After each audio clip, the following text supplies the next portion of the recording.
Hello everyone, how are you? I am well. I hope that you are also well. Today I am going to discuss an important topic that is the buffer stock. When you are working as a CHO in a health and wellness center, in that time nowadays it is a very important to calculate the buffer stock, and you haven't no idea how you calculate the buffer stock. So today I am going to explain it in a simple language. What is a buffer stock and how we can maintain the buffer stock in our health and wellness center. So if we talk about the simple language, what is buffer stock? Buffer stock or safety stock is a backup stock in a hospital. Is extra inventory held to prevent stock out of critical medical supply. Buffer stock क्या है? एक backup stock होता है जो हम अपने hospitals में आप अपने हेल्थ एंड वेलनेस सेंटर में मेंटेन करके रखते हैं। किस लिए? स्टॉक आउट ना हो जाए आपकी कोई भी ड्रग्स, कोई आपके डायग्नोस्टिक किट। और ये किसके क्यों हो सकता है? या तो it happen due to the demand spike, आपके एकदम से पेशेंट इंक्रीज हो जाते हैं और आपके पास जितनी मेडिसिन है उसकी आपको शॉर्टेज हो जाती है। या दूसरा फैक्टर्स क्या रह सकता है कि आपने अपनी मेडिसिन ऑर्डर की है और आपको सप्लाई नहीं आ रही है, तो delay supply, that is also one reason. There is a one formula to calculate the buffer stock. How you can calculate it? It is calculated by maximum daily uses multiply by maximum lead time minus average daily uses multiply by average lead time.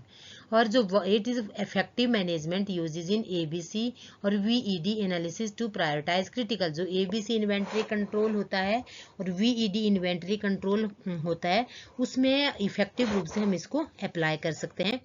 तो how to calculate, जैसे मैंने बताया कि इसको calculate करने का एक formula है हमारे पास, सिंपल फॉर्मूला है.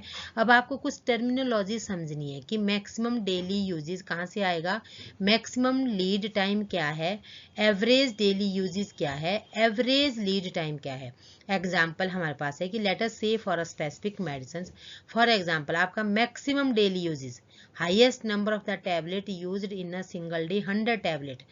फॉर एग्जाम्पल आप एक हफ्ते से अपनी ओपीडी देख रहे हैं, एज अ सीएचओ आप वहाँ पे काम कर रहे हैं और आपकी ओपीडी में जो परसेंटेज है मेडिसिन की, मान लो कि एक पैरासीटामोल है, आप का उसका जो डेली कंजम्पशन है, तो डेली कंजम्पशन कितना हो रहा है उसका, 5, 10, 20, 50, 60, 70, 80. और एकदम से क्या होता है कि वायरल फीवर के पेशेंट इंक्रीज हो जाते हैं और आपका जो highest number of the tablet, जो पैरासीटामोल की जो टैबलेट है, आपकी एक दिन में 100 टैबलेट यूज हो गई.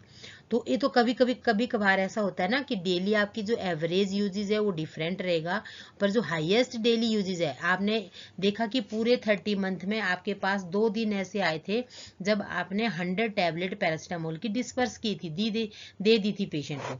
अब दूसरी जो टर्मिनोलॉजी है वो है maximum lead time. Lead time क्या होता है? अब इसमें कन्फ्यूजन रहते हैं हमारे सारे सीएचओ भाई बहन, क्या है कि सारे कन्फ्यूज रहते हैं कि हम इसको कैसे कैलकुलेट करें. उन्हें अगर उनसे पूछा जाए, जब कभी कोई असेसमेंट होती है, एनक्वास लेवल की असेसमेंट, कायाकल्प की असेसमेंट, आपकी स्टेट लेवल की कोई असेसमेंट होती है, तो सारे असेसर्स आके यही पूछते हैं कि how you calculate your buffer stock. In that time you should have the knowledge.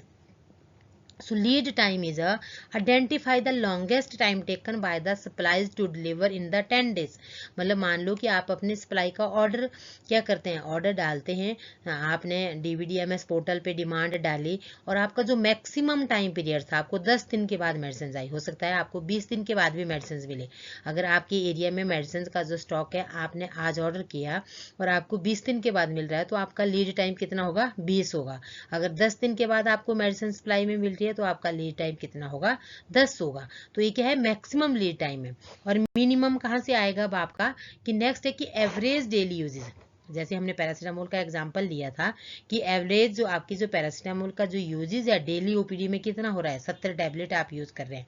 और एवरेज लीड टाइम क्या है कि आपने अपना स्टॉक देखा, स्टॉक को जांचा परखा कि आपके पास कितनी मेडिसिन है, आपने डिमांड डाली, डीवीडीएमएस पोर्टल पे लिखा कि आपको रिक्वायरमेंट है मेडिसिन की, और आपकी रिक्वायरमेंट क्या होती है कि विद इन 5 डेज आपको रिसीव कर लेते हैं आप मेडिसिन. वो क्या हो गया आपका मिनिमम लीड टाइम.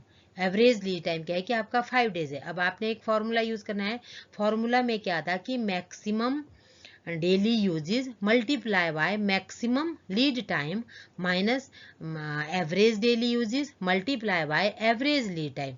मान लो कि आपकी जो मैक्सिमम आपने एक दिन में टैबलेट यूज की थी 100 पैरासिटामोल की, और जो लीड टाइम था आपका 10 दिन था, मैक्सिमम लीड टाइम था 10 दिन था, तो 100 को जब 10 से मल्टीप्लाई किया तो 1000 और माइनस 70 इंटू 5 350, तो 650 टैबलेट। आपके पास कितनी टैबलेट बफर स्टॉक में होनी चाहिए? 650 टैबलेट आपके पास अवेलेबल होनी चाहिए पैरासीटामोल की आपके पास बफर स्टॉक में, उसको हम नाम देंगे बफर स्टॉक।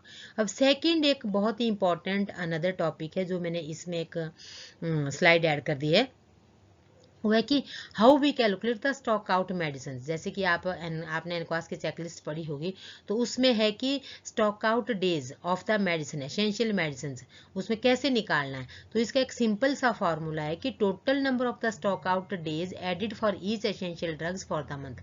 फॉर एग्जाम्पल आपके पास पैरासीटामोल की टैबलेट क्या है, 5 डेज के लिए स्टॉक आउट होती है, और एमोक्सिसिलिन 3 दिन के लिए स्टॉक आउट हो जाती है, एजिथ्रोमाइसिन 6 दिन के लिए स्टॉक आउट होती है।